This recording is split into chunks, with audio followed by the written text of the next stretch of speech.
Hello there. I'm Denny Marsdon.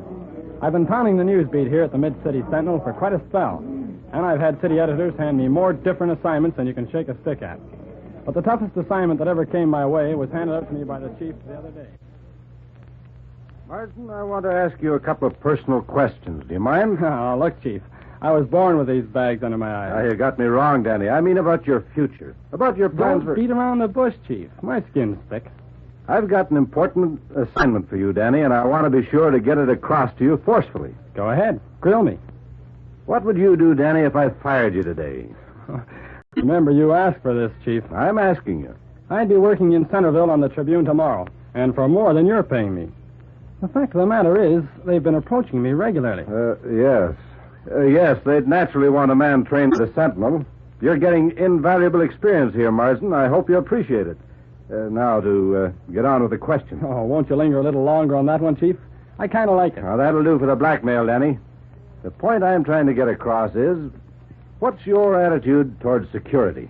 Oh, when my stuff is appearing in the paper regularly, when the people are reading it, and when another paper is bidding for my services, I feel reasonably secure.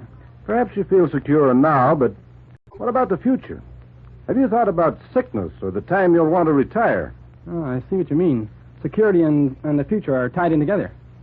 Well, I've got my membership in the Blue Cross, and I've got a pension policy with a Canadian insurance company. All right. You've probably got the best kind of security, the kind you're providing for yourself. But what about, say, a ditch digger or a government clerk? If he gets fired, he can't just go and work for another government. I know a fellow in the advertising business who has a penthouse, a butler, and he makes a whopper of a salary. But he worries himself sick about his future. Practically lives on aspirin. If one account quits, he's in a mess. He's got so many obligations. Now, that's the point, Danny.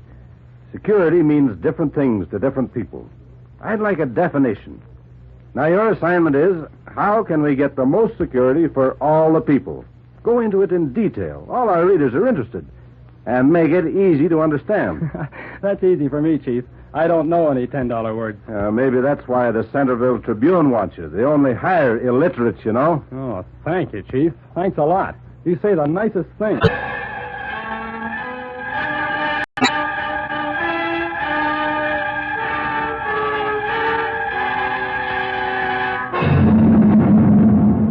Well, Nellie, as my right-hand man, where do we start in the security business? The chief wants us to interview people from all classes. Well, it's Old Timers Week in town. Why don't we interview one of the old fellows they're honoring? Nellie, you're not only a gold digger, you're a genius. Let's go. Well, son, there wasn't so much talk about security in my day. Eh, Martha? That's right, Mr. Marsden.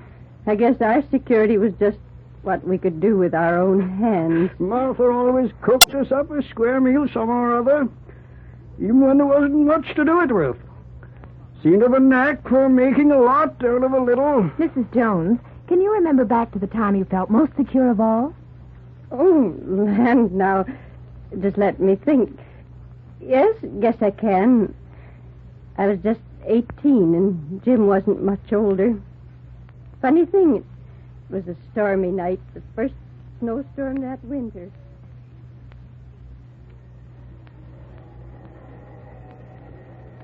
We'd moved into our first homestead that spring on a lonely concession line in northern Ontario, but I don't recall Jim and me ever being lonely. I'd put in a good garden, and Jim had cleared all the land he could and readied the cabin for winter, snug as could be. Well, the wind was something terrible that night, but we'd a good fire, and the cellar was full of vegetables and preserves, and we'd lots of good dry poplar. I sat back and listened to the wind howl, and I thought, ain't it nice we're so snug and comfortable? Well, Jim and me did well. We built a big home, one of the nicest later on. But I can't remember, Miss McCoy, when I've ever felt so secure as I did that stormy night. I remember it well, Martha. Remember, I looked out the window, I guess. I grinned from ear to ear. I said to you, oh, let her blow, Martha. Let her blow. Well, son, that's real security. The kind you make for yourself with your own hands. There's happiness in it.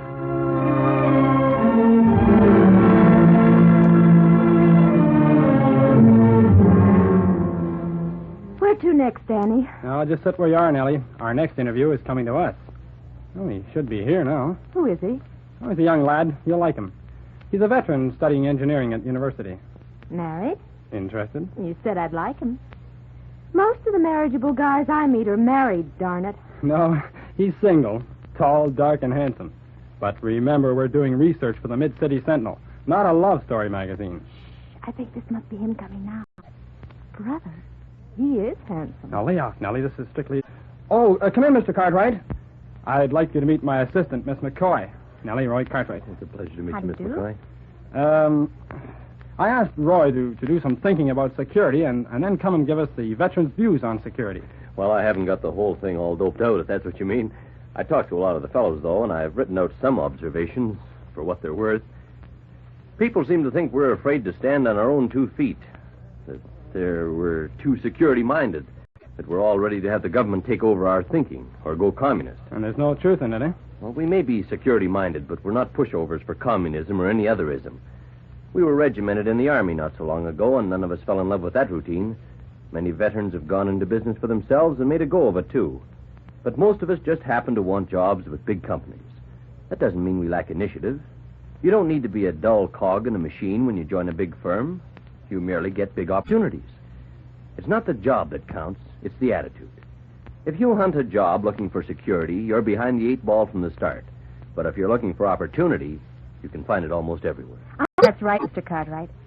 I think it's wonderful the way you're going to university and everything when you could... Excuse me, Nellie. Roy, give me in a sentence or two, what kind of security do you want? Well, I'll put it this way, Danny. We want to be able to get jobs, preferably with big companies that are well established. But at the same time, we want the right to go into business for ourselves if we feel like it. Well, thanks, Roy. That seems to sum up things all right. If we want more, we'll call you. Yes, you bet we will, Roy. And if you think of anything more, you call us. The telephone number is... It's in the book. Oh. Goodbye, Roy, and thanks a million.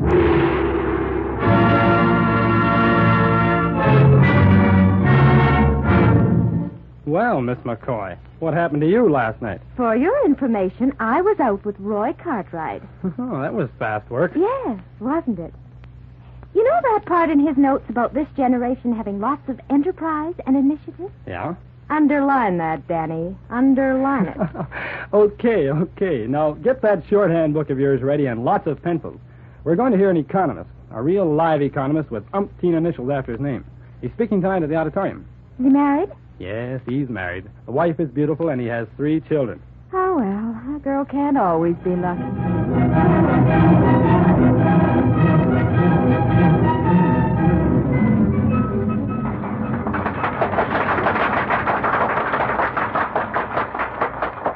And we can be sure of 2 things. First, the elderly are not to be left in distress in the present temper of the country unless we lose our prosperity. Second, no matter who pays in the first instance, the burden will ultimately fall on those who produce. We have gone a long way toward Social Security.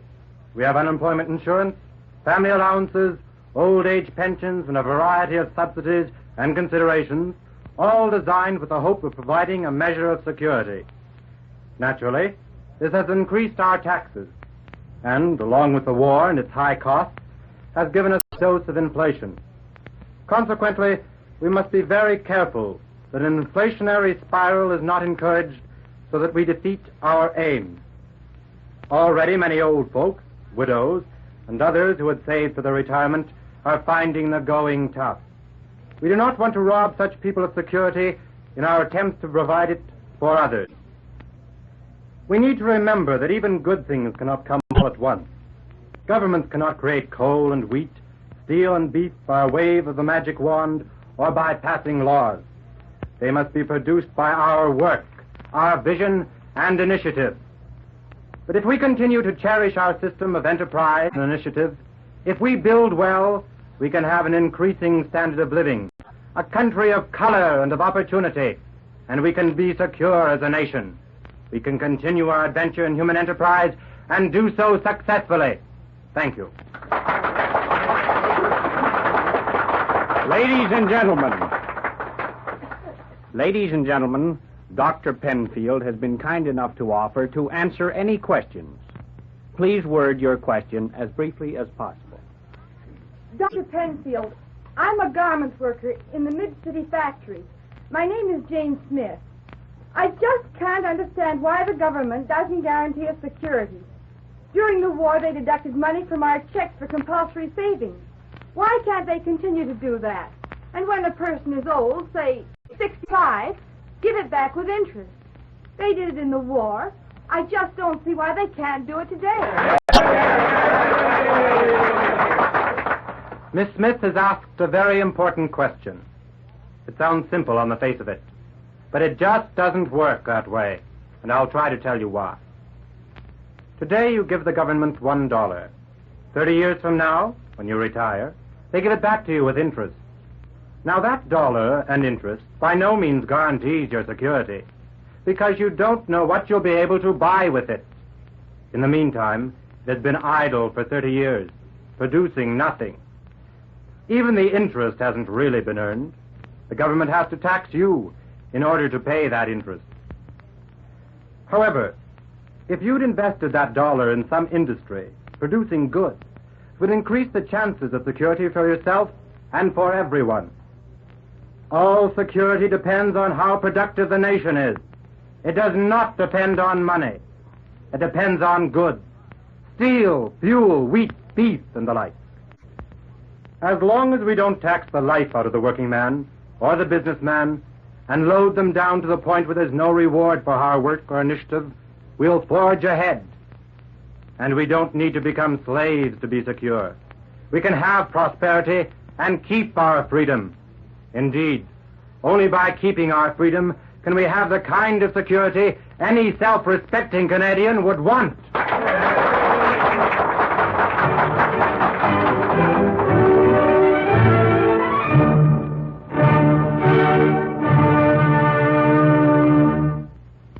I wonder if you would have written what I did if you'd had the assignment.